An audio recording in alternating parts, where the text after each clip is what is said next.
62 million pulses thundered in the heart of America as Jasmine Crockett stood toe-to-toe with a redistricting map that dared to erase her with a single stroke of political brutality. The moment unfolded in a hushed chamber of power, where red lines on paper became razor blades slicing through communities, centuries of representation trembling as Texas Republicans inked a plan that would eliminate her seat. The air crackled. Voters, activists, everyday Texans watched as democracy teetered on the edge. Could one woman's voice survive when the machinery of power moves so deliberately to silence her? The question reverberates because this is no dramatic fiction. It's life, it's politics, it's the struggle of our times. Jasmine Crockett, a congresswoman rising fast from Dallas's halls of justice into the marble corridors of Congress, found herself at the epicenter of the latest battle over gerrymandering. She had not just reclaimed a district, she gave hope to Black and working-class communities in Texas's urban core. Yet the very power she cultivated, the ability to give voice to those long unheard, made her a target. Republicans in the state legislature, wielding full control, drew the lines to dismantle that voice. They claimed it was about population parity, about legal mandates, but beneath the polished language lay another story, a strategy to dilute Black power and neutralize a woman who refused to be quiet. Behind closed doors, lines were twisted, maps were manipulated, carving her out, splitting her base, scattering her voters into districts designed to fracture unity.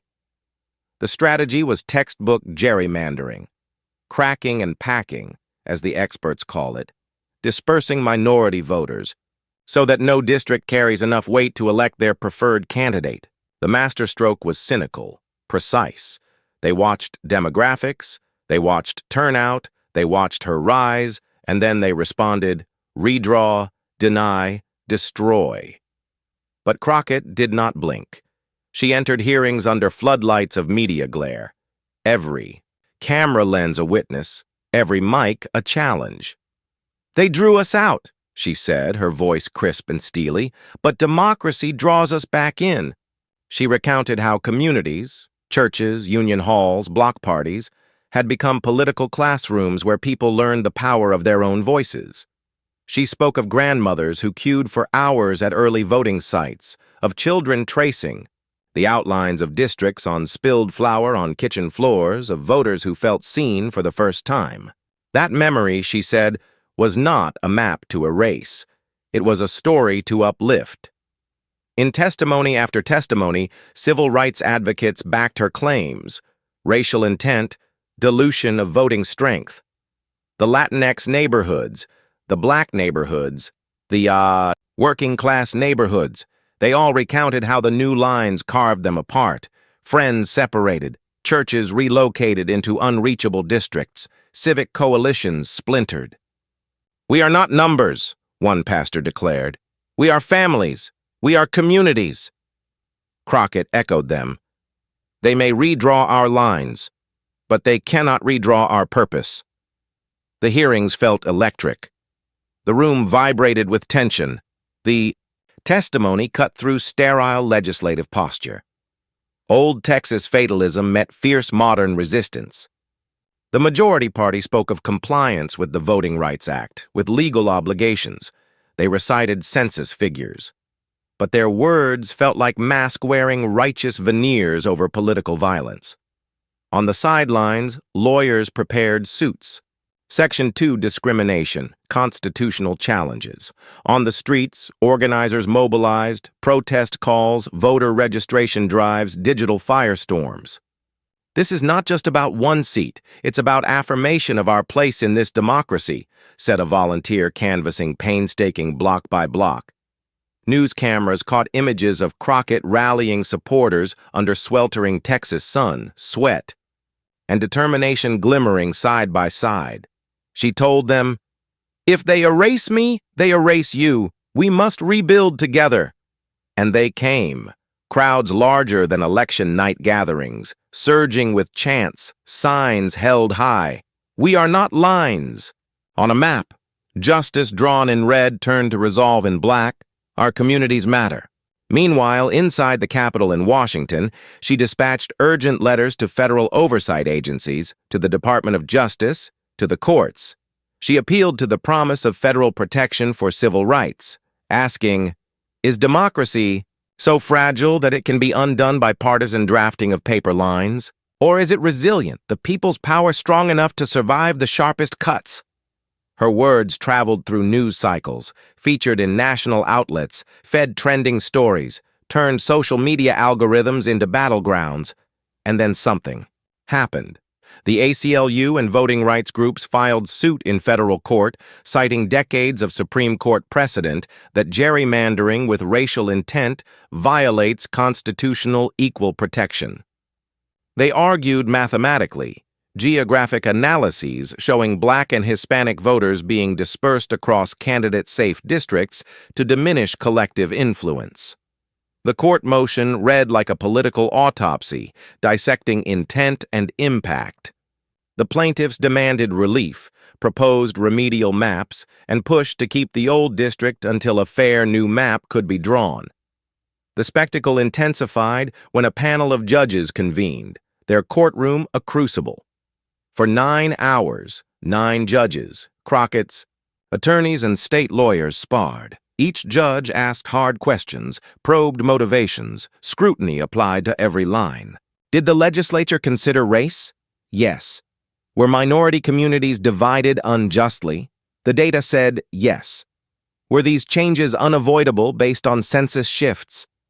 The counterargument collapsed under precision.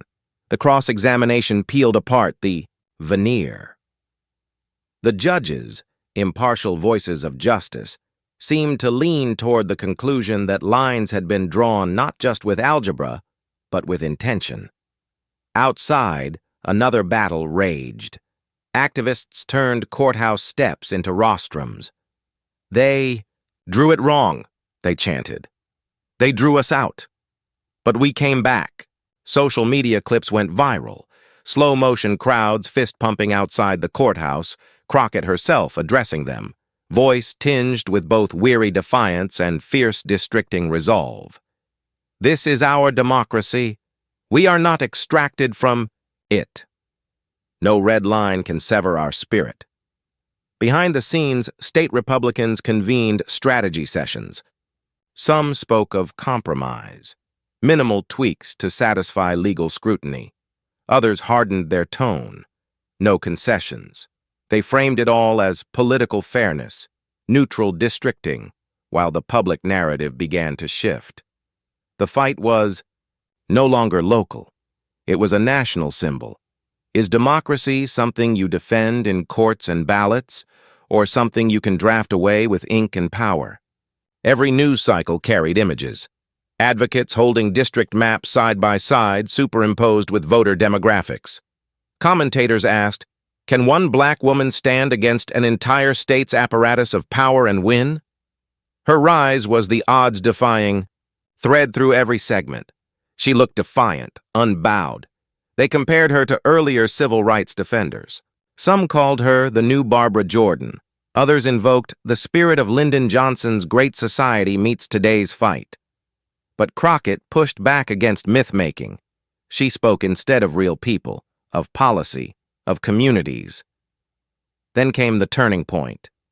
The judges, after those 9 hours, released a preliminary ruling.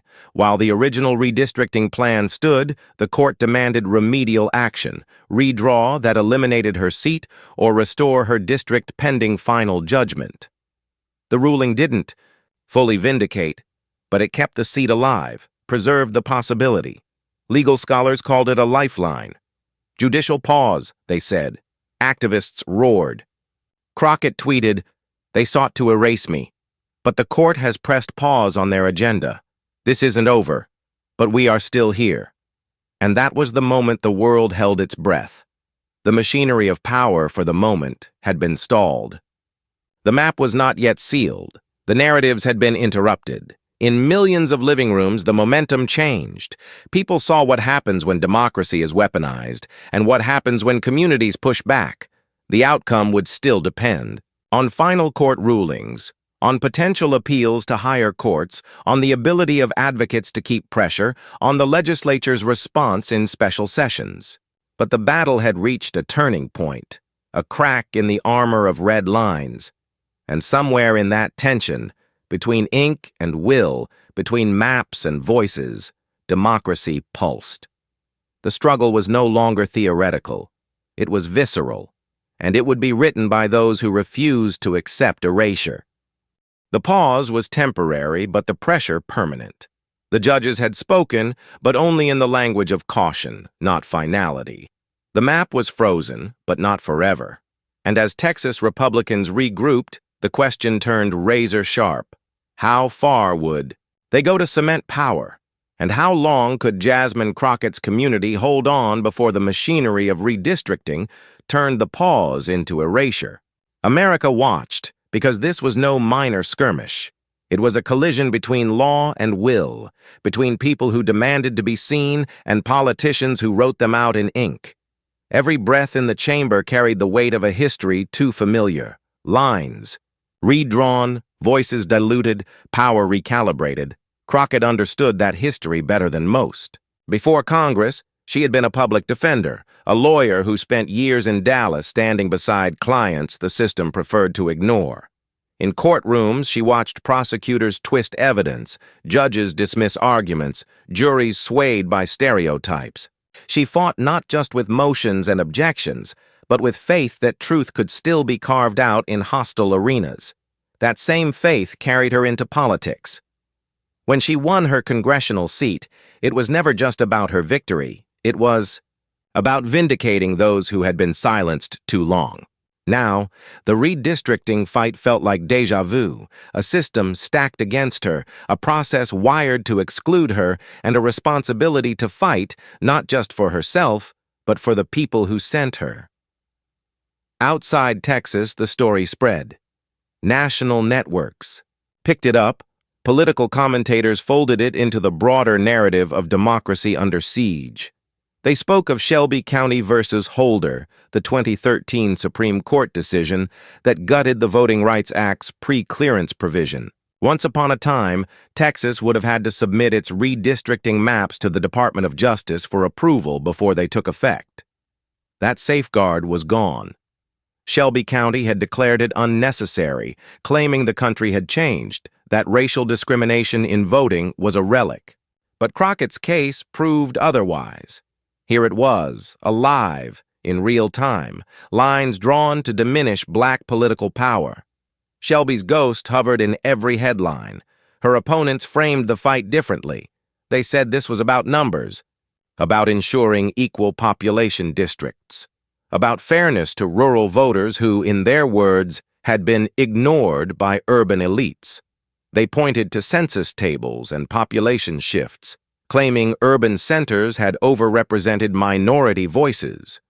But underneath the rhetoric, the reality was plain. Crockett's district had been performing exactly as designed, giving representation to an urban community of color. The adjustments conveniently dismantled that representation. Fairness, they said. Suppression, she answered.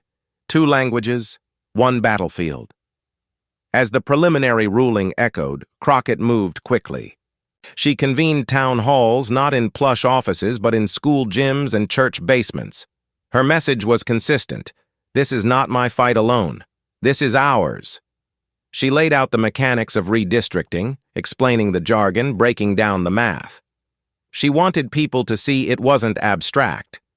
When they redraw lines, she told them, they decide if your hospital has a voice, if your school district matters, if your job protections get defended. It was not about lines on paper. It was about lives. The crowds listened. Elders nodded with memories of the civil rights movement. Young activists scribbled notes, live-streamed her words, turned sound bites into viral reels. One clip showed her holding up a map and tearing it in half. The caption read, "They cut us out. We cut back in." That video gained millions of views in days. Hashtags surged. The fight was no longer confined to Texas. It was trending across the country. Pressure mounted in Washington. Congressional allies spoke out, some quietly, some loudly. The Congressional Black Caucus framed her case as emblematic of a broader crisis. They reminded the nation that gerrymandering had been used repeatedly to dismantle minority representation from North Carolina to Alabama. What's happening in Texas is not isolated, they said. It is coordinated. Crockett stood, with them at press conferences, but she never lost the local focus. I represent real people, she said. This is not a statistic. This is a family on the east side of Dallas wondering if they'll still have a seat at the table. Her adversaries dug in. Texas officials appealed to state pride, claiming federal courts should not interfere in sovereign redistricting processes. They invoked states' rights, the old refrain repackaged for a modern audience. Their talking points painted Crockett as a partisan opportunist trying to protect her own job. They dismissed her claims of suppression as political theater. But if it was theater, the audience was not buying their script. Public opinion tilted. Editorial boards weighed in. National outlets began questioning whether democracy itself could survive if seats could be eliminated by partisan design. Then came the day of escalation. The legislature announced a special session to finalize maps. Advocates braced for the worst. Flooded Austin, camping outside the Capitol, filling rotundas with chants. Signs read, "Don't draw us out. Maps should represent, not erase. Our lines, our lives." Crockett walked among them, not above them. She sat with students on the floor, listened to veterans who said their communities had been split, hugged mothers who feared their children's schools would lose federal resources if their representative vanished. Cameras followed. It felt less like politics, more like pilgrimage, a collective demand for recognition. Inside the chamber, debates turned vicious. Republicans insisted the maps were race-neutral. Democrats countered with data proving otherwise. Arguments stretched late into the night. Crockett herself, though not a member of the state legislature, appeared as a witness. She told her story again, not as a politician clinging to office, but as a daughter of Texas, as a lawyer, as a representative of communities that refuse to be invisible. "This fight is not about me," she declared. "It is about every voter who stood in line believing their voice mattered. If you erase this seat, you tell them they were wrong. You silence them retroactively. That is not democracy. That is theft." The room went silent. Even opponents avoided her gaze. Some fidgeted with papers. Some stared at the ceiling. But silence was not concession. Hours later, the committee advanced the plan anyway. The lines once again pointed toward her district's elimination. Headlines screamed, "Texas pushes forward despite court pause." The battle moved back to the judiciary. Lawsuits multiplied. Appeals stacked. Each filing added weight to an already overloaded docket. But something deeper had shifted. People outside Texas, people far removed from Dallas, began seeing their own districts in her struggle. They saw the blueprint. If it could happen there, it could happen anywhere. Civil rights veterans weighed in. John Lewis's words were invoked. "The vote is the most powerful nonviolent tool we have." Crockett echoed them. She told crowds, "If the map erases us, then every ballot becomes twice as important. We vote harder, we vote longer, we vote louder." Organizers responded. Registration drives surged. Turnout preparation accelerated. What was designed to silence became fuel for mobilization. Every attempt to redraw her out drew thousands more in. Meanwhile, legal scholars debated outcomes. Could the Supreme Court intervene? Would Section 2 of the Voting Rights Act hold, or had its teeth been dulled too much? Experts dissected the math, the precedents, the political implications. Pundits filled hours of airtime, but for the people. In Crockett's district, the noise mattered less than the ground reality. Would they still have a voice in Congress? The uncertainty was a wound. Businesses hesitated on investments. Schools feared funding cuts. Nonprofits paused projects. unsure of representation. Democracy in limbo hurt in tangible ways. And yet, Crockett persisted. Her social media became a chronicle of resilience. She posted stories of constituents, amplifying their voices. A single mother describing the loss of community if her block was split. A veteran explaining how healthcare advocacy would weaken without consistent representation. A teacher fearing resources would vanish if her district dissolved. Crockett framed each story as evidence. These are the lives behind the lines. The posts went viral. People shared them across the country. Strangers sent donations. Volunteers signed up from states away. Her district had become more than geography. It was now a symbol. And symbols carry power. The longer the fight dragged, the more symbolic it became. Journalists began comparing her to Stacey Abrams, who turned suppression battles into mobilization. Movements. Some said Crockett was the new face of resistance to gerrymandering. She rejected personal labels. "This is not my story," she kept repeating. "This is our collective testimony." But whether she liked it or not, she had become the face, and faces inspire. Young voters wore shirts with her quotes. Artists painted murals of her tearing a map. Musicians referenced her in protest songs. The culture absorbed her fight and read it as everyone's fight. Yet for all the rallies, for all the noise, the legal uncertainty still loomed. Judges could rule either way. Appeals could stretch for months, maybe years. Texas had time, money, and political will on its side. Crockett had people. The clash was asymmetrical, but history had proven that asymmetry sometimes births revolutions. The Montgomery bus boycott began with one seamstress refusing to move. The Civil Rights Act was sparked by sit-ins of ordinary students. Could the erasure of one congressional seat be the ESSE,